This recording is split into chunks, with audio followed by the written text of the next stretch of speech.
প্রিয় ছাত্রছাত্রীরা, আজকে আমি তোমাদের কেবির মাধ্যমে ক্লাস 11-এর ফার্স্ট সেমিস্টারের জন্য 2024 সালের দর্শন সাবজেক্টের 7 নম্বর অধ্যায় ইউনিট 1-এর ন্যায় দর্শনের অনুমান সম্পর্কে বক্তব্য।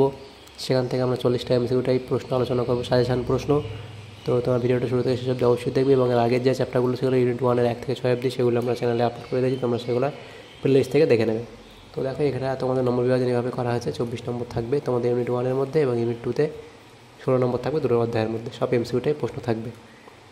দেখো, প্রথম প্রশ্ন 7 নম্বর অধ্যায়ের ইউনিট 1-এর অনুমান প্রমাণ কোন জ্ঞানের উপর নির্ভরশীল? এটা হয় প্রত্যক্ষ। দ্বিতীয় প্রশ্ন, অনুমান এক প্রকার মানসিক প্রক্রিয়া। তৃতীয় হচ্ছে অনুমিতি হলো পরোক্ষ জ্ঞান।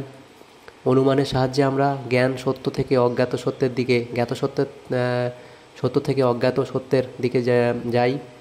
অনুমিতি শব্দের আক্ষরিক অর্থ হলো পশ্চাৎবর্তী জ্ঞান। ন্যায় মতে অনুমিতি হলো ব্যাপ্তি জ্ঞান।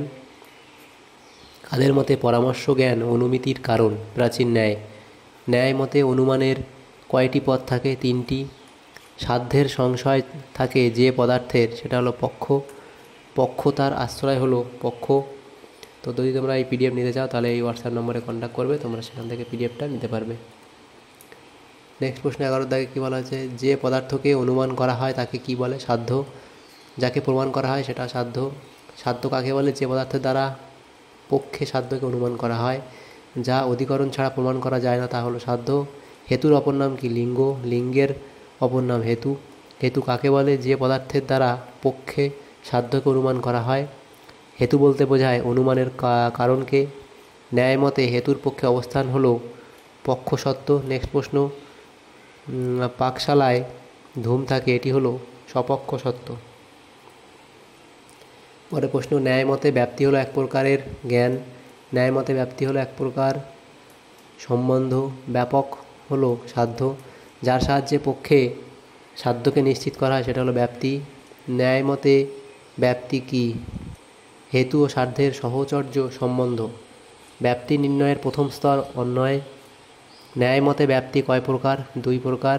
ব্যাপ্তি নির্ণয়ের চতুর্থ স্তর হলো উপাধি নিরাশ। তারপরে প্রশ্ন ছিল কি? নিরাশ কথার অর্থ হলো নিরপেক্ষ। ব্যাপ্তি নির্ণয়ের পঞ্চম স্তর তর্ক। নেক্সট প্রশ্ন দেখো, 31 দাগের ব্যাপ্তি নির্ণয়ের ষষ্ঠ স্তর হলো সামান্য লক্ষ্য প্রত্যক্ষ। পরামর্শ একটি জটিল জ্ঞান। পরামর্শ কথার অর্থ ব্যাপ্তি বিশিষ্ট পক্ষ ধর্মতা জ্ঞান। ব্যাপ্তি প্রতিষ্ঠার একটি উপায় হলো তর্ক। ব্যাপ্তি প্রতিষ্ঠার শেষ স্তর কোনটি? সামান্য লক্ষণ প্রত্যক্ষ। পরামর্শকে কারা অনুমিতির ভিত্তি বলেন? প্রাচীন নৈয়ায়িকরা। অনুমিতি কয় প্রকার? 3 প্রকার। পরার্থ অনুমান, বাচিক অনুমান কয় প্রকার? 3 প্রকার। প্রতিজ্ঞা কাকে বলে? যে বাক্যের দ্বারা প্রকাশ করা হয় সে পক্ষে সাধ্য আছে। তাহলে এখানে 7 নম্বর অধ্যায় দেখো, ইউনিট 1-এর 7 নম্বর অধ্যায় আমরা আলোচনা করলাম দর্শন সাবজেক্টের। যদি তোমাদের সামনেতম উপকারের সাথে ভিডিওটা অবশ্যই লাইক করবে, আর বেশি বেশি করে বন্ধুর সাথে শেয়ার করবে। আর পরবর্তী অধ্যায়ের প্রশ্ন উত্তর পাওয়ার জন্য আমাদের চ্যানেলটাকে অবশ্যই সাবস্ক্রাইব করে রাখবে। Thank you, thanks for watching.